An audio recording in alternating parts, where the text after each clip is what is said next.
इलाहाबाद विश्वविद्यालय के छात्र धरने पे बैठे हुए हैं।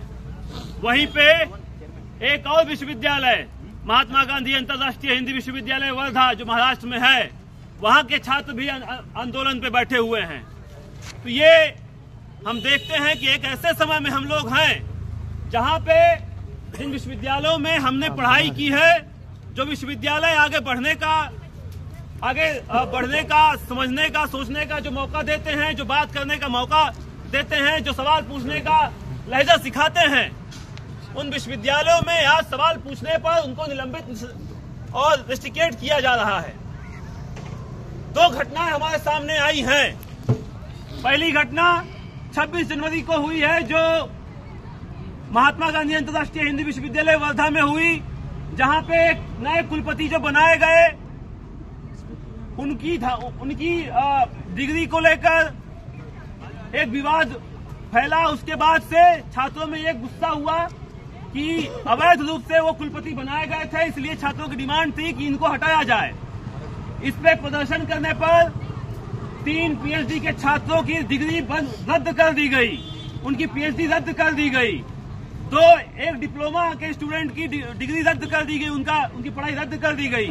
2 एमए के स्टूडेंट्स को निलंबित कर दिया गया और वो छात्र अभी भी धरने में बैठे हुए हैं। हम देखते हैं कि हमारे बगल में ही यहाँ से 700 किलोमीटर दूर इलाहाबाद विश्वविद्यालय जो पूरब का ऑक्सफोर्ड कहा जाता है, वहाँ पे आप स्थिति ये आलम है कि इलाहाबाद विश्वविद्यालय में छात्र अपनी मांग उठाते हैं और जब कुछ बोलते हैं तो उन पर एक नोटिस आ जाता है। एक जिसका भी मामला चल रहा है उसको इंक्वायरी के नाम पे प्रोक्टर ऑफिस में बुलाया जाता है और कहा जाता है कि तुमने हमारे खिलाफ, प्रोक्टर के खिलाफ तुमने जो है कमेंट तुम करते हो, पोस्ट करते हो। इस बात को लेकर प्रोक्टर ऑफिस में इलाहाबाद विश्वविद्यालय के प्रोक्टर जो राकेश सिंह अभी बड़े लठैत बने घूम रहे हैं। उनके साथ एक अतुल सिंह है और एक मृत्युंजय राव परमार जो 2017 में चुनाव लड़े और वहां से एबीपी से चुनाव लड़े और आज वहां पे परासीन है। तो वो ये तीनों मिलकर उस छात्र को मारते हैं और बोलते हैं कि तुम्हारी औकात कैसे हो गई हमारे खिलाफ बोलने की। इसके कुछ दिन पहले वही प्रोक्टर राकेश सिंह एक इलाहाबाद विश्वविद्यालय के एक ऐसा कार्यकर्ता विवेक कुमार के ऊपर लाठी भांजते हुए दिखाई देते हैं और कहते हैं और जाति सूचक गालियां देते हैं। तो हम कहते हैं कि इस देश के अंदर जब सुप्रीम कोर्ट ने कहा है कि आप कोई भी टीचर किसी स्टूडेंट को हाथ नहीं उठा सकता है, तो विश्वविद्यालय के भीतर ये जो लठैत पाले गए हैं, जो सत्ताधार पाले जा रहे हैं और जिनको ये जो खुली छूट दी गई है कि आप किसी पे लाठी मारिए, किसी को मारिए, किसी को पीटिए, आप पे कोई कार्रवाई नहीं होगी।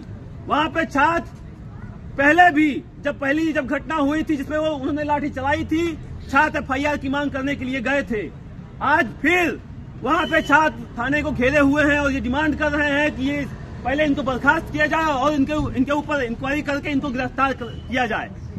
तो ये जो रवैया विश्वविद्यालयों को बनाया जा रहा है और हम देख रहे हैं इलाहाबाद विश्वविद्यालय की जो स्थिति, यहाँ जेएनयू की जो स्थिति है, यहाँ पे नया एक सीपीओ मैनुअल लाया गया है जिसमें ये कहा जा रहा है कि आप कहीं भी प्रोटेस्ट नहीं कर सकते हैं। ये सभी विश्वविद्यालयों में एक एक करके ये हमले हो रहे हैं। हम ये बात कह रहे हैं कि कुछ लोग ये सोच रहे होंगे कि ये इलाहाबाद की घटना पे जेएनयू क्यों बोल रहा है। इलाहाबाद की घटना पे कोई एमपी एमएलए बोलने नहीं जाएगा। वो लोग जो वहां पे पढ़ने के लिए आ रहे हैं वो उन्हीं गांव से आ रहे हैं, हमारे भाई लोग हैं, हमारे दोस्त लोग हैं। एक ही गांव से निकल के हम लोग, कोई जेएनयू आ रहा है, कोई इलाहाबाद यूनिवर्सिटी जा रहा है, कोई वर्धा जा रहा है। तो ये स्टूडेंट की सॉलिडरिटी आज हम लोग यहाँ पे जेएनयू में दिखाने के लिए खड़े हुए हैं कि पूरे देश में जो भी स्टूडेंट के खिलाफ अगर उन पे हमला होगा तो दूसरा स्टूडेंट उसके लिए खड़ा होगा, दूसरे विश्वविद्यालय उसके लिए खड़े होंगे। और यही सॉलिडरिटी आज हम लोग यहाँ पे देने के लिए खड़े हैं और ये बात कर रहे हैं कि एयू तुम संघर्ष करो, हम तुम्हारे साथ हैं, वर्धा तुम संघर्ष करो, हम तुम्हारे साथ हैं। हम उनको ये बताना चाहते हैं कि आप लोग डरिए मत। आप लोग भले ही 5 लोग होंगे, 10 लोग होंगे, आप लोग भले ही आप दो लोगों पे हमला हुआ है, लेकिन ये सिर्फ जो है 2 लोगों पे हमला नहीं हुआ है, ये पूरे उस छात्र समुदाय के ऊपर हमला हुआ है जो बोलने की हिम्मत कर पाता है, जो सोचने की हिम्मत कर पाता है। तो साथियों, इसीलिए आज हम लोग यहाँ पे इन दोनों विश्वविद्यालय के जो कुलपति हैं, पहले इलाहाबाद विश्वविद्यालय के जो प्रॉक्टर हैं उनका, और वर्धा कुलपति जो इनलीगल रूप से बनाए गए हैं, उनका पुतला दहन करने जा रहे हैं। और आप लोग इसमें शरीक हुए, इसके लिए बहुत बहुत शुक्रिया।